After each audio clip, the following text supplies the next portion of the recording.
One of the big theories for why religion exists at all is because early humans just needed or wanted answers to life's biggest questions. The biggest one, arguably, being what happens after we die? Let's talk about it.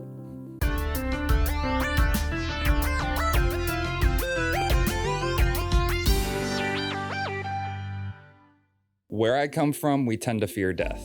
Anything we can do to somehow avoid the fact that, as far as we can scientifically tell, after your brain gets its last little charge of electricity, you're gone, just dust in the wind. But hey, I certainly won't lie, there is something inside, something of a faith or a promise, that there might actually be something beyond the big D. A lot of people have felt it, and even a few have claimed to see it. So what exactly is going on here? Is there life after death? And I actually kind of have like three answers to that question.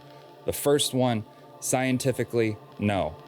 The thing that you consider you is gone. And before you get too worried or think that closes off the conversation or possibilities, there's something I'd like you to think about.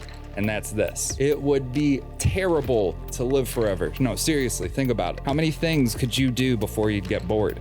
How many worlds could you explore? Thoughts could you have? Experiences you could have until you'd finally just decide you'd wish it would just kind of end and you'd just go to sleep. Like whatever time frame of forever you have in your mind of riding off into the sunset, imagine doing that all over again and again and again.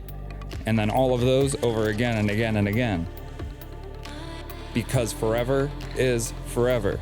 And a place like that where just each individual soul as we know them goes to rest for all eternity kind of has its own set of problems. You just go with those who loved you and you loved? What about babies or people who didn't have anyone? What age are you? What shape are you in? What if your spouse died and then you remarried? Who do you go with? What if you had something like Alzheimer's where your mental capacity wasn't quite what it was when you did pass? What's the technicalities? And even if those questions are answered, like I said, how long do you think it would be until you were bored? What challenges and drama would have to keep being invented to keep you entertained? Unless it's some like dehumanized, demotivated version of you, in which case I think most of us would agree that that state wouldn't be desirable. It wouldn't be the you that you consider you. So like I said, I don't think this completely takes away all possibilities and all conversation, but it at least opens up a whole can of worms about what the true self is, who you really are, and what eternity is. And I guess that's just tackling some of the Western concepts about the afterlife, although there's definitely some oddities that may be worth looking into. Things like reincarnation still have no scientific proof. And even in the cultures that do believe in things like reincarnation, the ultimate goal is ultimately escaping that reincarnation to finally truly lie at rest. Some who are religious may have answers along God solves it all, but that doesn't really sit with me when actually looking for an answer. Rather, let's look at some of the things we do know. Another answer to the big question is that poetically, do you live on after your death? And to that, I think the undeniable answer is yes. You are not just your body or your mind. You also, in some way, live on in your impact. Your legacy, your memory, your love, your genes, some version of you will go on, whether directly or indirectly. And yeah, that might not make the most rational sense when we think of living on after death. That's not what we think about. But for me and many others, that at least kind of quells the fire. And I think that's what's significant. Maybe not in answering the question itself, but looking at why we're trying to answer this question. I think most of the times when that question is asked, is there life after death, there's a bit of fear involved. But really, if we inspect close enough, most of us don't actually really fear death.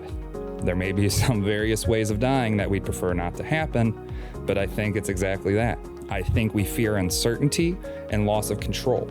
If we could choose when, knew it was going to be peaceful and painless, knew for sure it would be just blackness, and that our loved ones were set up, I think most of us would feel really pretty confident in that outcome and be at rest with it. In fact, a lot of paths recommend to die before you die. That when you accept and face your mortality, you're able to live more fully and freely, severing your past attachments and taking your future into your own hands. We tend to put off death as if it's something that's never gonna happen, and we live our lives like we're constantly setting up for some future that honestly seems to have a pretty low probability of being there the more time goes on. It's a pretty common cliche by this point, but as the saying goes, everybody dies, but not everybody lives.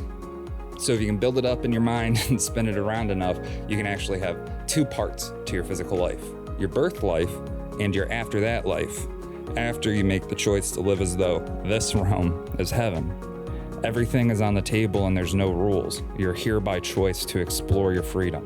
And anything that happens after that, when the time comes, is just the great sleep that everything needs to take a part of. So those are the two answers that make sense to me logically and philosophically.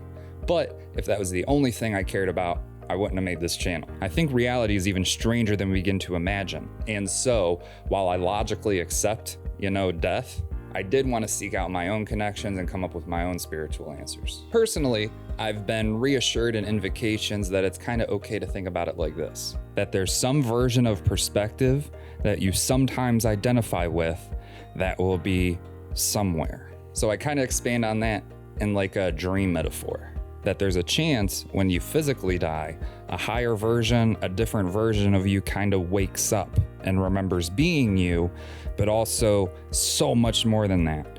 No more than the version of you in your dreams has your same thoughts, ideas, goals, memories, and even understanding of how apparently even basic reality works.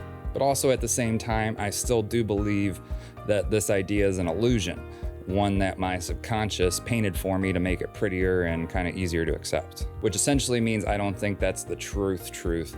I think there's still tons of room to explore on both scientific and personal levels. Ultimately, I just kind of think the answer is that it doesn't matter. The dead don't mind that they're dead, only the living weep. Death to your perspective will likely be similar to what it was before you were born.